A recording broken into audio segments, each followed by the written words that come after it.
If you came to hear me preach at Metropolitan AME Church, which is one of the oldest churches in Washington, D.C., 181 years old, on 15th and M Street, right down the street from y'all's president.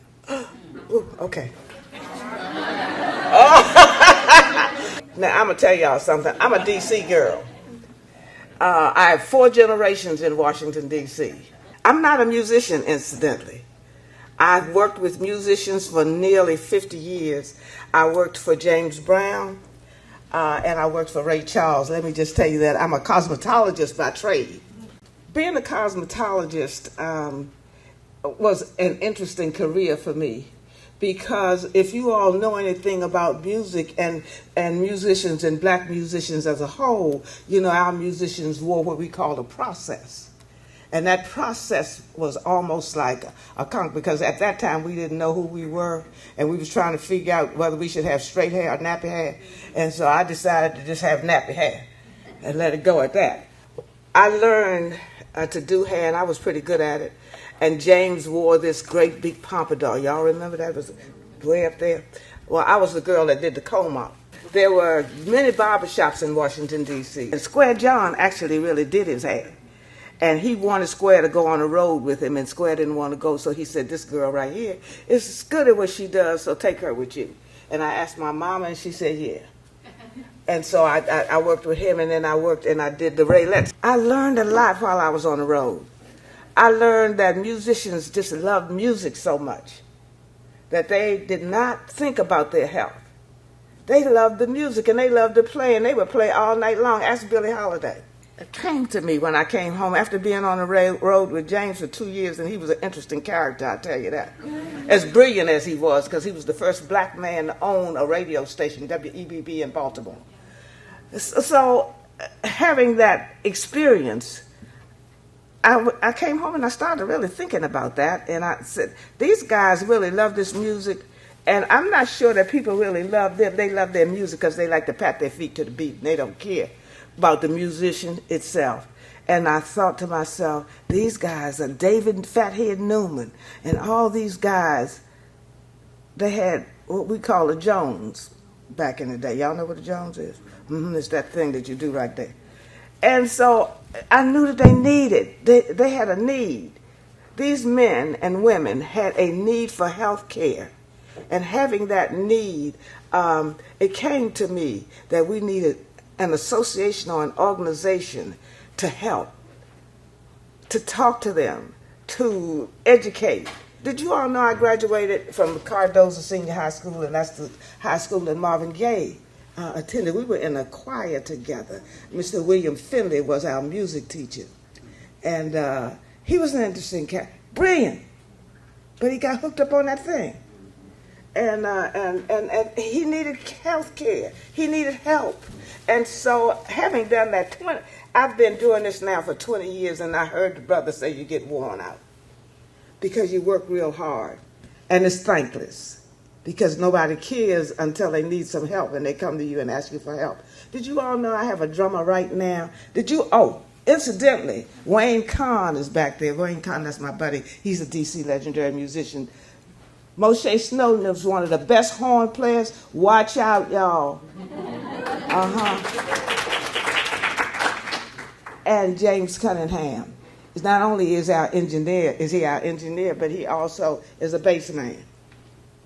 But what I want you all to understand is what that need is among our musicians. They have a great need for help. Our drummer, y'all know that go-go is DC's music now? With go-go being DC's music, are one of our great drummers, the first drummer of the Soul Searchers, which was one of the first go-go groups, is now, he just had a stroke. And we're in the process of doing a GoFundMe, trying to raise money so he can just survive. Can you all understand? It's not about anything other than him surviving, because the brother can't move.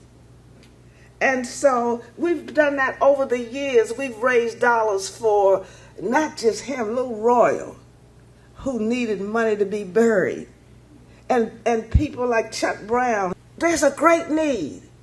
Let me tell y'all, it's a need for people like me. I'm 80 years old. I was just in George Washington University Hospital. I had a knee that went out. And they took me to George Washington University Hospital. I was in the emergency room for 28 hours before they admitted me. The healthcare system is broken, y'all. We got to do something. I mean, and I'm not the musician. I just work with them. We have Ray Apollo Allen, who got his neck broke in an accident. He's a hell of a performer. And guess what? He was in George Washington University Hospital emergency room. How many days? 4 days before they even admitted him to the hospital. What is that? Can y'all tell me what that is? I mean, what I want you all to know is we work like hell. We work hard. Thank God, if you look at this, you will see our musicians performing at the Kennedy Center.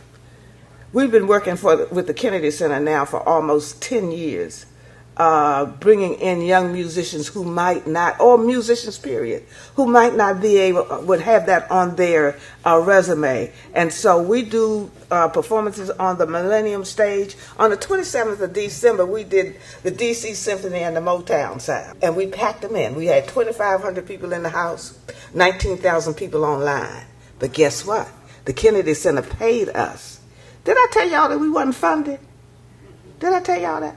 Did I tell y'all that this is about musicians who pay me $50 a year for membership? And hopefully, you know, we get some donations every now and then. And then the Kennedy Center honored us with their cultural program for Reach. And in honoring us with that, they gave us a grant. This is the first time in 20 years we had some money that we could put in the bank. God bless us. Representation for Fish and Richardson, one of the biggest law firms in the country. They do our legal work pro bono. But we don't have, this is all about hard work. Speaking of heart conditions, I was going to the doctor one day and she said, you know, we need you to check out this heart thing. Did you ever have rheumatic fever? I said, no, never. I ended up having open heart surgery. And I'm treated every 3 months for that condition. And so I'm telling you, it can sneak up on you and you'll never know. Had my cardiologist not been aware, I would probably not be here today to tell y'all that I'm 80 years old and yep, I'm kicking high. So I'm asking you all to help us. We are in the process now of planning for our annual health fair. Our annual health fair will be on October the 17th at the Howard Theater. You all know about the Howard Theater? The historic Howard Theater, I like to say. And I had the opportunity to work to restore that theater. We've been blessed. DC Humanities blessed us with $10,000 to write this book, Washington, D.C. Jazz. And so what I did was, yes, I wrote it about Washington, D.C. jazz. Ron Holloway, one of the best jazz saxophonists out of Washington, D.C. Somebody else in Washington, D.C. plays music other than Duke Ellington. Y'all know that? Buck Hill, one of the greatest saxophonists in the world. And so if you happen to see this on the stand at the Kennedy Center or anywhere, pick it up and help a sister out. And when I say help a sister out, I'm talking about DC legendary musicians, because I'm packing up, getting ready to go. Did y'all know about that song? The Ward singers sang a song called Packing Up, Getting Ready to Go. Do you know what it meant? My time ain't long. And it's all right, because I lived a good life, and I'm still living a good life. Nobody knows when they're going. I might be here to 110, who knows? But it's time for me to turn the works over. When you get to a certain point, it's time. I'm turning the works over. Moshe Snowden, James Cunningham, Lady Mary, some other young people in my organization, I'm turning it over to them. They know about the health care. They know about the legal advantages. They know about getting to the attorneys so that they can do what they need to do. I want to thank you all for putting up with me. And if you have any questions of me, I'm willing to answer. Now, don't ask me nothing about my men, or my sex life.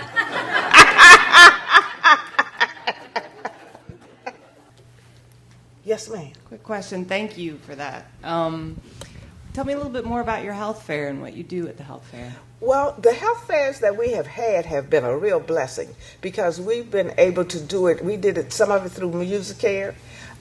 We had dental care there. Our musicians could come and get everything, including fillings, done, and diabetes testing, and also drug testing. And then after we do all of that, we worked with Howard University Hospital. This year we're working with Kaiser and Howard University Hospital. So we end up with 200 or 300 musicians coming through who attend and get care. And also through our website, which is DCLMmusicians.org. And guess what? At the end of it, we have a band jam session and we just get off. That's awesome. Yes. So it is October the 17th at the Howard Theater. And how do you get the word out? Through the social media. And incidentally, I forgot to tell y'all, I do a show on WPFW radio called Live at 5 on Thursdays. So it's 89.3 on your radio dial, and you all can listen to me this evening because I'm getting ready to kick it. Thank you all so much for having me, and I'm thrilled